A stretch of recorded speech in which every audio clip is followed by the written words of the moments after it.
ഇത് ഓൾറെഡി ഇപ്പോൾ നമ്മുടെ വക്കീലന്മാർ 3 പേരുണ്ട്. അതിൽ 2 പേര് അവിടെ ഹാജരായിട്ടുണ്ട്.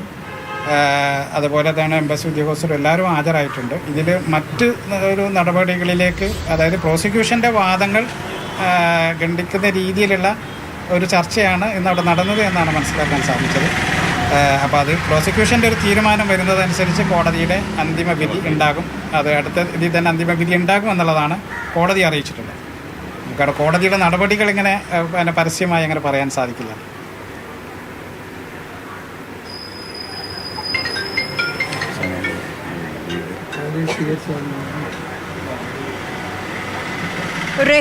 അബ്ദുൾ റഹീമിന്റെ മോചനത്തിനായി അത് കഴിഞ്ഞ് രൂപീകരിച്ച നിയമസഹായ സമിതിയുടെ പ്രതികരണമാണ് നമ്മൾ കേട്ടത്. അവരുടെ മുഖത്ത് ഇതിനു മുൻപ് സംസാരിച്ചപ്പോൾ ഉള്ളതുപോലെ ഒരു ആത്മവിശ്വാസം അവരുടെ മുഖത്ത് നമുക്ക് കാണാൻ കഴിയുന്നുണ്ട്. എന്തായാലും ഇന്ന് മോചന ഉത്തരവില്ല, വിധി പറയാൻ മാറ്റിവെച്ചിരിക്കുകയാണ്. പക്ഷേ ആ ഒരു തീയതിയും അറിയിച്ചിട്ടില്ല. അത് പിന്നീട് അടുത്ത സിറ്റിംഗ് എന്നായിരിക്കുമെന്നുള്ള ആ ഡേറ്റ് അത് പിന്നീട് അറിയിക്കുമെന്നാണ് ഇപ്പോൾ അറിയുന്നത്. ഇന്ന് പബ്ലിക് പ്രോസിക്യൂഷൻ നിരവധി വാദങ്ങൾ മുന്നോട്ട് വെച്ചിരുന്നു. അതിൽ എടുത്തു പറയേണ്ട ഒരു കാര്യം, സ്വാഭാവികമായും പബ്ലിക് റൈറ്റ്സ് നടപടിക്രമങ്ങൾ ആണ്. അതുകൊണ്ട് തന്നെ അതിൻ്റെ അന്തിമ വിധിയാണ് നമ്മൾ ഇന്ന് പ്രതീക്ഷിച്ചത്. കഴിഞ്ഞ നവംബർ 17-നും നമ്മൾ ഇതുപോലെ തന്നെ മോചന ഉത്തരവ് ഉണ്ടാകുമെന്ന് പ്രതീക്ഷിച്ചിരുന്നു. അന്നും അപ്രതീക്ഷിതമായി കോടതി ഉത്തരവ് മാറ്റിവെക്കുകയായിരുന്നു. പബ്ലിക് റൈറ്റ്സ് നടപടിക്രമങ്ങളുടെ ഭാഗമായ അന്തിമ ഉത്തരവ് അത് റഹീമിന്റെ മോചനത്തിൽ വളരെ നിർണായകമാണ്. പൗരന്റെ സുരക്ഷ അത് സർക്കാരിന്റെ ഉത്തരവാദിത്തത്തിൽ വരുന്നതിനാൽ പ്രോസിക്യൂഷന്റെ നിലപാട് ഈ ഒരു വിഷയത്തിൽ വളരെ നിർണായകമാണ്.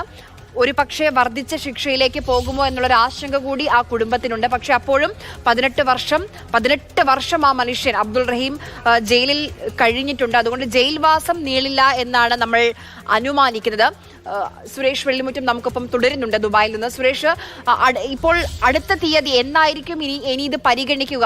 മോചനത്തിൽ തീരുമാനം എന്ന് ആ ഒരു ഡേറ്റ് ആയിട്ടുണ്ടോ? തീർച്ചയായും പുതിയ ഈ കേസ് വീണ്ടും പരിഗണിക്കുന്ന തീയതിയുടെ വിവരങ്ങൾ പുറത്തു വരേണ്ടതുണ്ട്. ഏതായാലും ഇന്നിപ്പോൾ റഹീമിന്റെ ഭാഗം സംസാരിക്കുന്നത് പോലെ അവർക്ക് അല്പം ഒരു പ്രതീക്ഷ നൽകുന്നത് പ്രോസിക്യൂഷന്റെ വാദമാണ്. കഴിഞ്ഞ തവണ 17-ന് പരിഗണിച്ചപ്പോൾ വളരെ ശക്തമായി പ്രോസിക്യൂഷൻ ഉന്നയിച്ചത്.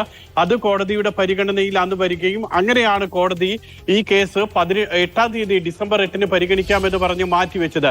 ഇന്ന് ഈ കേസ് പരിഗണിക്കുമ്പോൾ റഹീമിന്റെ ഭാഗം കൂടുതലായി ഈ പറയുന്ന പ്രോസിക്യൂഷൻ വാദങ്ങളെല്ലാം തന്നെ ഖണ്ഡിച്ചുകൊണ്ട് അവരുടെ വാദം കോടതിയെ അറിയിക്കുകയായിരുന്നു, നിലപാട് കോടതിയെ അറിയിക്കുകയായിരുന്നു. ഇതുകൂടെ പരിഗണിച്ചുകൊണ്ടാണ് എന്നാൽ കേസ് പിന്നീട് പരിഗണിക്കാം എന്നുള്ളൊരു രീതിയിലേക്ക്, തീരുമാനത്തിലേക്ക് കോടതി പോയത്. അതിന്റെ തീയതി ഇനി വരാനിരിക്കുന്നതേ ഉള്ളൂ.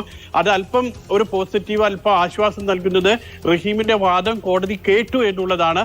അക്കാര്യത്തിൽ ഇനി തീരുമാനമെടുക്കാം, ഇത് പരിഗണിച്ചതിന് ശേഷം, വിശകലനം ചെയ്തതിന് ശേഷം എന്നുള്ളത് കൊണ്ടാണ് ഇക്കാര്യത്തിൽ ഉത്തരവ് പറയുന്നത് മാറ്റിവെച്ചിട്ടുള്ളത്. ഏതായാലും പുതിയ തീയതി ഇനിയിപ്പോൾ അല്പസമയത്തിനകം കോടതിയുടെ തീരുമാനത്തിന്റെ വിശദാംശങ്ങൾ അറിയുമ്പോഴായിരിക്കും നമുക്ക്. സുരേഷ് വെള്ളിമുറ്റമാണ് വിവരങ്ങൾ നൽകിയത്. നമ്മൾ ഇന്ന് ഒരു പ്രതീക്ഷിച്ച ദിവസമായിരുന്നു. ഇന്ന് അബ്ദുൾ റഹീമിന്റെ മോചനം ഉണ്ടാകുമെന്ന് പ്രതീക്ഷിച്ച ദിവസമായിരുന്നു. പക്ഷേ അതിലൊരു തീരുമാനത്തിലേക്ക് ഇന്ന് കോടതി എത്തിയില്ല. മറ്റൊരു ദിവസത്തേക്ക് മാറ്റിവെച്ചിരിക്കുകയാണ് ഇപ്പോൾ സിറ്റിംഗ്. പുതിയ തീയതി ഉടൻ തന്നെ അറിയിക്കും. ഇനിയുള്ളത് സാങ്കേതികമായ ചില നടപടിക്രമങ്ങൾ മാത്രമാണ് പൂർത്തിയാക്കാനുള്ളത് എന്നാണ് അറിയാൻ കഴിയുന്നത്.